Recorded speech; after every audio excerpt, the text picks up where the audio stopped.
सभी को मेरा नमस्कार। मेरा नाम है कृष्णा महावर। मैं रजवास सेंटर में पढ़ती हूँ। मेरी शिक्षिका का नाम है रमा मीणा। मैं आपको एक कहानी सुनाना चाहती हूँ। मेरी कहानी का नाम है पक्का आम। मुझे कहानी सुनना और सुनाना बहुत अच्छा लगता है। तोसिया के स्कूल में एक आम का पेड़ था। स्कूल के सभी बच्चे उस आम के पेड़ के आम खाते थे। तोसिया भी कभी कभी उस आम के पेड़ के आम खा लेती थी। उस आम के पेड़ के आम कभी पक ही नहीं पाते थे। बच्चे कच्चे आम ही खा जाते थे। तोते भी कच्चे आम को कुतरते रहते थे।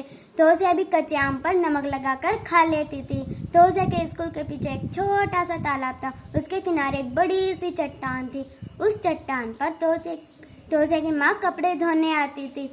तोसिया भी कभी कभी अपनी माँ के साथ वहाँ आ जाती थी। एक दिन तोसिया अपनी माँ के साथ वहाँ आई। वह अपनी माँ के साथ कपड़े धुलवा रही थी। वह उस चट्टान पर कपड़े सुखाने आई और वह कपड़े सुखा रही थी और उसकी नज़र एक आम के पेड़ पर पड़ी। उसने देखा कि सबसे ऊंची डाली पर एक पका हुआ आम लटका हुआ।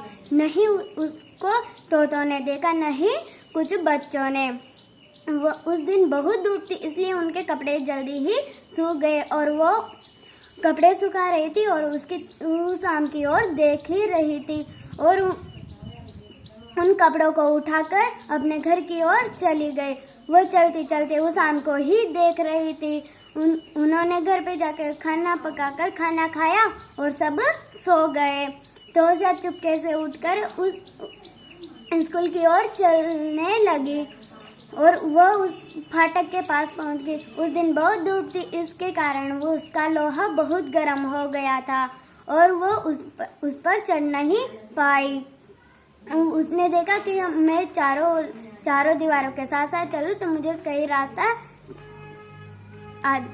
याद आ जाएगा और वह उन चारों दीवारों के साथ साथ चलने लगी। वह उस कोने में पहुंच गई जहाँ कुछ ईंटें निकली हुई थी और उनकी सहायता से वो ऊपर चढ़ी और वह दीवार पार कर गई। उसने देखा कि स्कूल में सन्नाटा है और पूरे कमरों में ही ताला लगा हुआ है।